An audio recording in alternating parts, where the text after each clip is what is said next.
The FPS genre has been around for a very long time, and of course, as long as it's been here, almost competitive FPS have been here as well.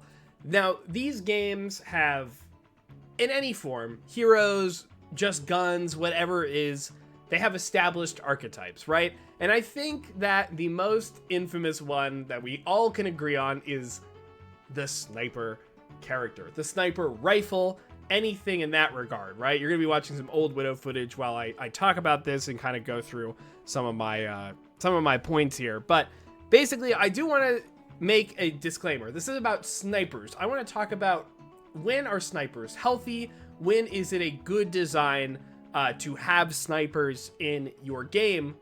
But this video is not inherently about one-shots. Now, one-shots are going to come up as a bit of contention point for a lot of them. But this video is not inherently about are one-shots a bad thing or not, right? This is just going to be how they relate to the sniper characters. I think I want to make that clear. The classic sniper is the long-range, high burst damage option, you know? The one where it's very good at far ranges, but not very good at close, right? And you have to be very, very mechanically skillful to hit the shots to get a lot of value out of it. That is kind of the idea of the sniper rifle, and it comes in a lot of different forms, right? And again, I don't think it is inherently bad, but it is a legacy mechanic. It does come from a time, you know, from old games, right? I mean, like FPS competitive games, like on the internet, have been around for 20 plus years, maybe even longer with like some LAN connections, I don't even know. But I think it's important to talk about, like, is this archetype still something that we think is worthwhile in FPS games? And is it the same for all FPS games? Which is really kind of the point that I'm talking about. We're going to circle all the way back around to Widowmaker and going to talk about her a lot later. And we're also going to talk about Marvel Rivals a bit, because this is kind of sparked this conversation and about what I wanted to talk about. But before we do that, I want to kind of go to... Now, I'm saying we're going to the FPS roots, but in reality, we're going to the idea of the FPS roots because I didn't play Quake in the 2000s. So the closest thing that I can kind of get that I have actual experience in is, if you're familiar with a game called Splitgate, it is no longer on right now, but it kind of talks through the points of those types of games. Boomer shooters, as you call them. This isn't exactly that, but the time to kill stuff, everything like that, it's still here, right? So I want to talk about this game, and you're going to see the shotgun sometimes in the clips, the very short clips that I show, just because we're playing snipers and shotguns. But the reason I want to talk about Splitgate is because you can see the time to kill in this game is very, very low, right? Oh, hi, Halo. The time to kill in this game is very, very low, right? You see these one taps. People are coming in from all over, right? The portals kind of allow you to have all these angles from all directions at any given time, right? So people are dying all the time, but they're getting back in the fight all the time, right? Movement is really emphasized. There's no penalties for shooting basically at all. You see that I kind of am like quick scoping. I'm quick. Okay, we're gonna go back. I'm quick scoping. I'm not even aiming down the sights sometimes to shoot the sniper rifle, right?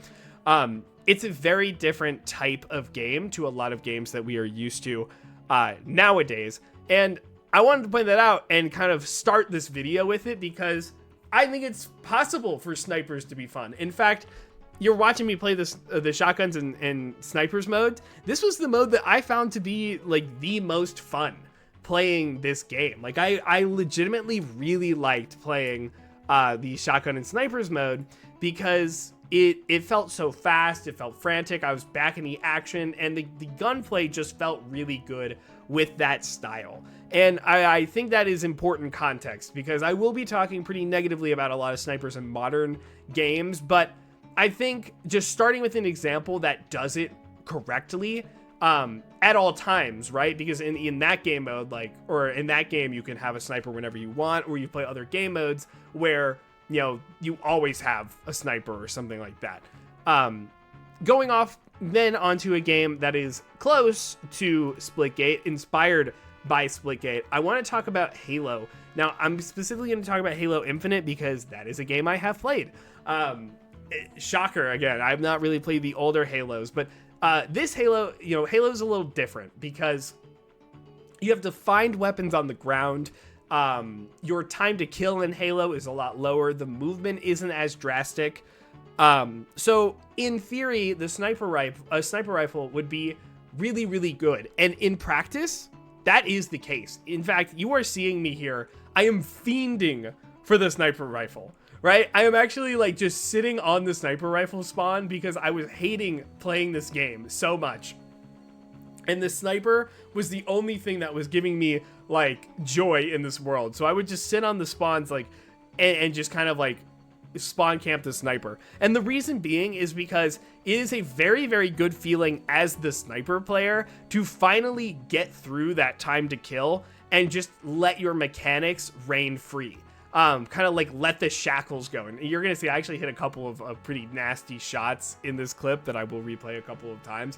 It was really fun to play with this sniper. But what's really important to know about this is that the game allows this big moment to not be as frustrating because I know that was cracked, right? Anyways, it allows this moment not to be as frustrating because one, it's a very, very limited drop. Not many people are gonna have it. Two, it's a weapon that can be dropped. You can be killed, right? You're not going to get that sniper back, especially if somebody is like absolutely dominating a lobby. That is really important to know as well. And three, it has limited ammo. So there is actually like a hard limit to like how oppressive the sniper can be. So yes, it actually does create that friction where it's like, oh God, the enemy has a sniper. I don't really know how to counterplay this. It's going to be really hard because I don't really have the tools, but it's finite. There's a way for this to end, for it to not be that much of a problem, which is a really important thing. And I think that is something that is underrated a lot when it comes to this kind of stuff. You can have these powerful weapons, this powerful archetype, but there is limits to it. You know, I wouldn't exactly call them drawbacks per se, but there's a limit to it. And that's why I think even in a game where it seems a little more out of place, it actually can work really well. I think the sniper in Halo works really well because it's really fun to use, right? But a lot of other games, you know, hero shooters in particular, is where we're starting to have a couple of problems in that regard. I think we can all agree. Now, of course, this is early Widowmaker footage, but this is just something to show you what the power of the sniper, of course. So where do snipers have a place in hero shooters, right? I think generally some of them are higher time to kill. They're higher time to kill than like a Quake or something, or like a Valorant where you can get one shot by everything. Not to say that they always are. I mean, old Overwatch had a typically low time to kill. Nowadays, it's definitely gotten higher with, you know, sustain and everything like this. But, you know, do snipers have a place in Overwatch, right? And I think when you break it down, the longer range character who doesn't do very well up close, of course, there's nothing wrong with that. We have characters that are the exact opposite. We have characters that are the in-between. We have characters that don't even operate on that spectrum. And they all work in their own way. There's nothing wrong with that. But in particular, especially in hero shooters, many of which being asymmetrical, where it is harder to get around and to flank and to find a weird angle that nobody knows about, like in an arena shooter where you're moving around the map, or in Halo when you have these expansive, sprawling modes, it's harder to actually exploit the weaknesses of a sniper. So in general, I think they actually have to have more weaknesses to compensate for that, right? So, you know, the obvious one that you can do is just, we'll lower the damage, make it not a one-shot, right? Make it not as oppressive. I'm talking Ashe, I'm talking Sojourn as she exists now. You know, it allows you to put more power other places, right? And I think that's definitely a way that they can go. That is a way to make the sniper pretty fun. I mean, like, I don't think anyone has really ever had a problem with Ashe, except back in the day when Mercy boosted her and she could one-tap everybody. Of course, that was a problem. But nobody really has a problem with Ashe. And nowadays, Sojourn, I think, has put herself in a much healthier position. Of course, she had a rough history going back. But, you know, I think in general, like the smaller damage snipers, not that much of a problem. The other side of the coin though, is to allow the one shot to exist, allow that super range, but to really hammer home other weaknesses of the character, right? So we have Hanzo and Widow. They both have charge up times for their shots. You know, Hanzo has to draw the bow, Widow has to be scoped in for a little bit, and then Hanzo also is a projectile where you have a little less certainty when it comes to when you are going to hit stuff. But I think we all can agree this style it brings a lot of friction, right? Because it allows these characters to still have these one shots, which I think are not great designs. But you know, they have these weaknesses, but they're also like how Overwatch works. A lot of points are going to allow those weaknesses to not be exploitable nearly as much, right? I am going to talk about Widow going forward because I think Hanzo isn't as much of a problem, although, you know, he is still a sniper with a one shot, and there's definitely something to that. But let's talk about Widow, right? She is the old design, 2016. She has not shifted drastically at all, but the game has shifted around her a lot. And I think in old Overwatch, you know, you're watching extreme Overwatch classic, but even for the majority of this game's life cycle, you know, Widow honestly wasn't that bad, right? I mean, I think as we go back to classic Overwatch, we realize really how good she was. But when the characters can all dish out, you know, the sustain was very low. There were less ways to get out of things. Like when all the characters can kind of dish out stuff to her to offset it, they can do a lot of damage to Widow without her being able to survive it. Then her being able to one-shot isn't that much of a problem, right? From range. But as the game has gotten, you know, longer in its life cycle and sustain has become a really big thing, especially nowadays, that makes Widow, in my opinion, much more frustrating, right? It's that higher time to kill, but hers isn't the same. So it feels like she has to work the same amount when everybody else has to work harder to get the kills. And that creates a really unfun dynamic against Widow because now she holds all the cards, right? That I think is the really big problem with a long-range sniper is that they hold all the cards, right? They're on defense. They get to hold a charge whenever, right? Widow gets to get her charge, watch an angle, always be in her scope, and she gets the first move. She always gets the jump on you, and she's much more likely to get the kill, and once that happens, it's much more likely to continue, right? It's much more likely to kind of snowball in her favor. It's going to be harder to get around to get to her because now you have one less person that's a threat to her. Everything like that, right? It's a problem, right? This game is not really, it's got a lot from arena shooters, but it is not an arena shooter, and I think that is something that's really important to talk about. So in my opinion, you know, I think she used to be more fair, but nowadays I think that just isn't the case, right? So that's kind of like Widow, right? Widow, the hit scan sniper, just doesn't have as much place anymore in this video game because of the changes to the format. But since she doesn't have as much to work with, like Sojourn or Ashe, it's hard to put that power elsewhere without killing her hero fantasy, right? So we are going to return to Widow. We're going to return to talking about what I think can make Widow and snipers in general in this type of video game better and more fair. But we are going to take a little detour here. And we are going to talk about Marvel Rivals, because Marvel Rivals has just announced 2 characters that are both snipers we have not played them, and I would like to say that, you know, right, Hawkeye and Black Widow, we have not played them. The game is not out at the time of filming this, so, you know, I can't reserve my entire judgment, but I do want to talk about what we've seen of their kits. And, you know, again, in the hero shooter genre, especially in this game that has a really high time to kill, what is interesting about these characters and what is potentially looking like it is going to be frustrating. So you have your Black Widow, who is a very mobile sniper character, right? It's pretty obvious that she is inspired by Widowmaker. She's very quick to get her shots. She one-shots people.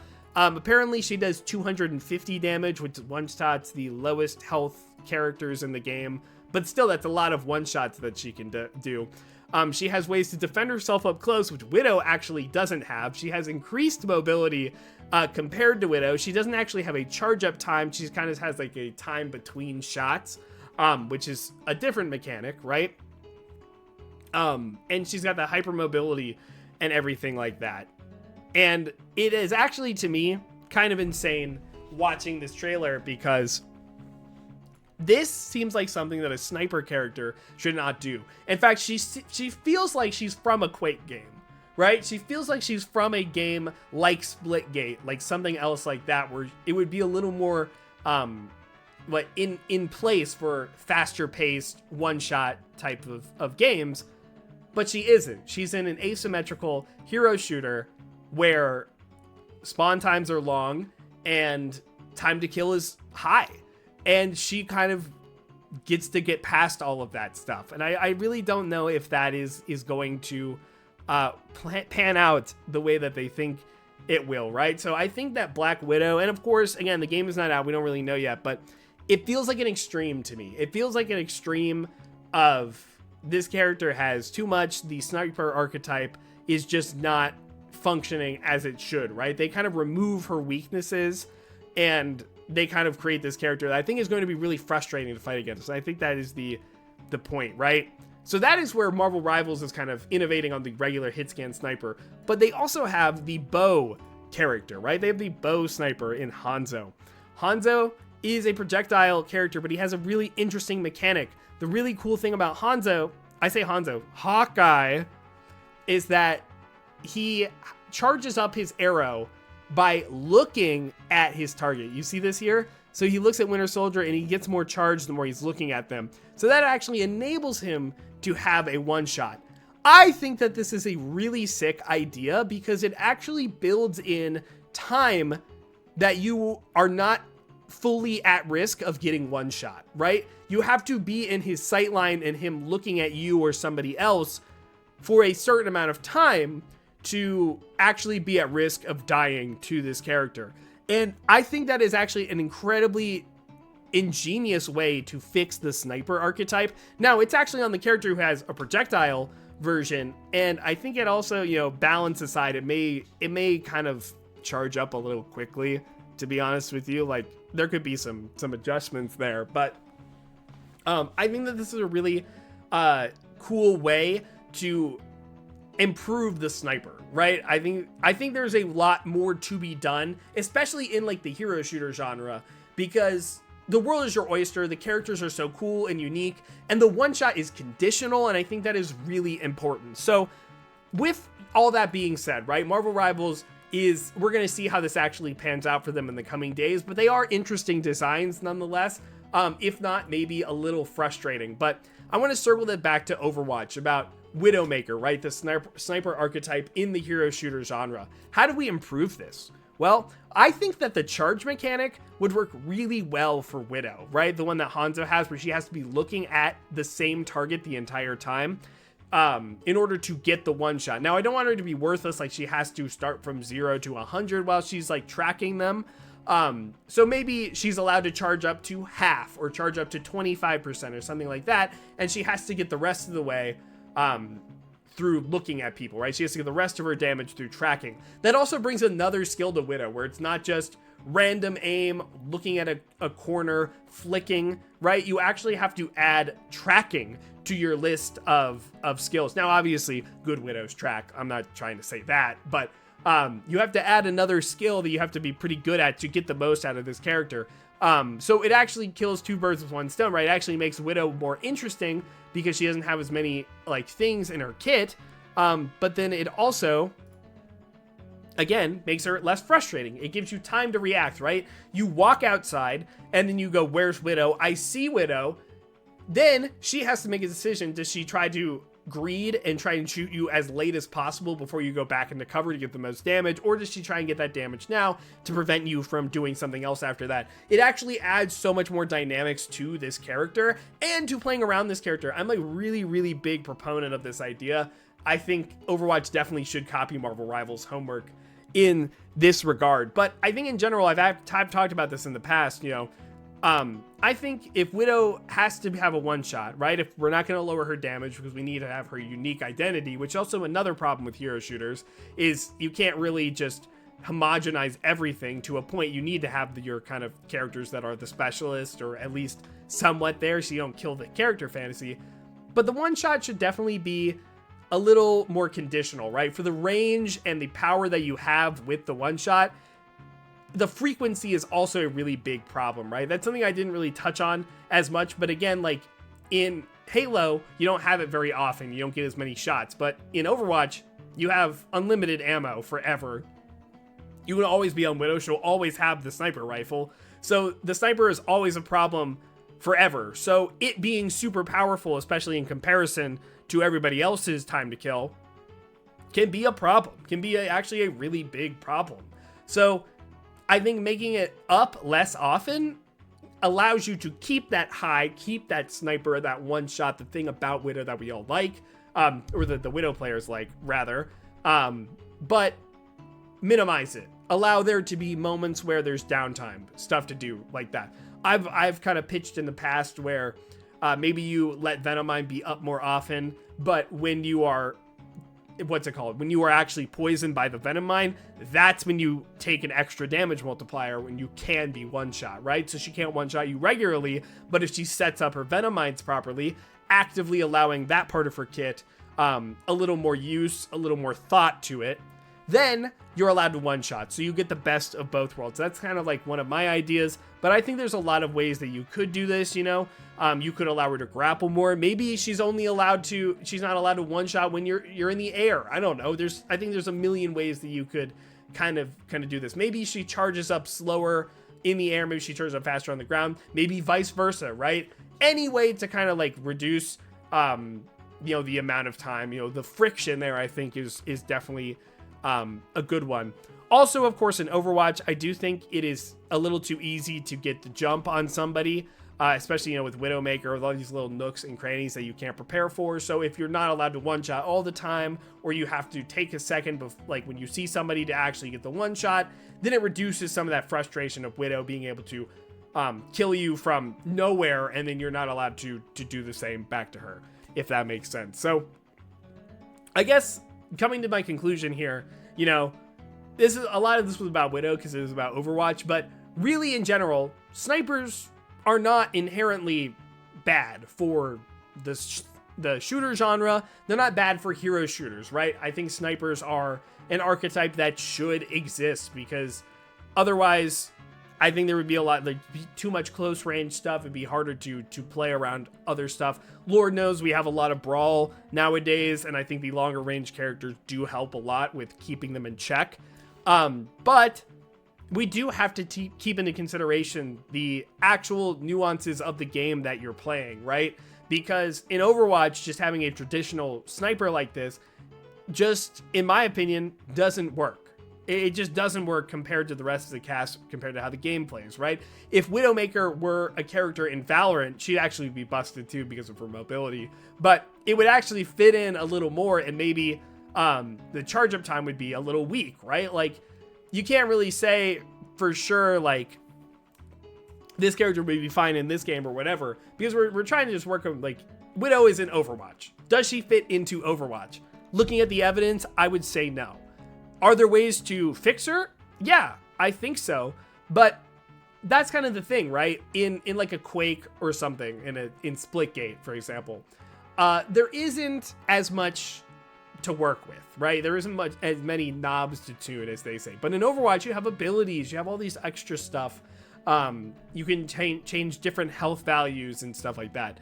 They need to really reevaluate Widow in general, and just see there must be other places that you can put this power in her kit, because I do think leaving it unchecked forever is just going to continue to make this character worse and worse. Or,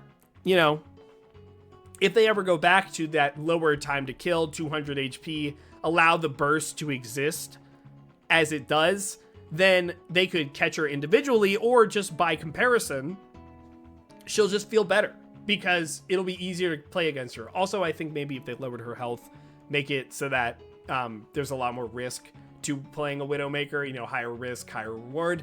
That could also work. I didn't really talk about risk reward, but I think it's pretty self-explanatory.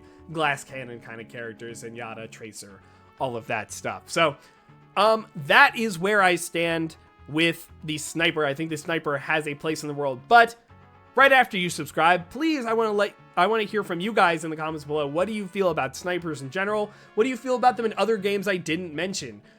There's a couple games I've never played. I don't know TF2, for example, and I know a lot of people have some thoughts about Sniper himself in that game, so I'd love to hear back from you guys. And also, of course, what are your ideas for Widow? How do we keep the Sniper fantasy while making it a little more at home in modern Overwatch? Please let me know down below. Like the video while you're at it too. And this was streamed live, twitch.tv/Lane Hemingway. That's Tuesdays, Thursdays, and Saturdays. I like to do discussions every time I go live, and I will be playing a lot of Marvel Rivals this week, and next week is the launch of Season 14, so I will be live with that as well, so make sure you check that out. And of course, join my Discord down below if you want to talk all things Overwatch, and maybe keep up to date with some of the projects that I might be working on. Okay, thank you guys so much for watching.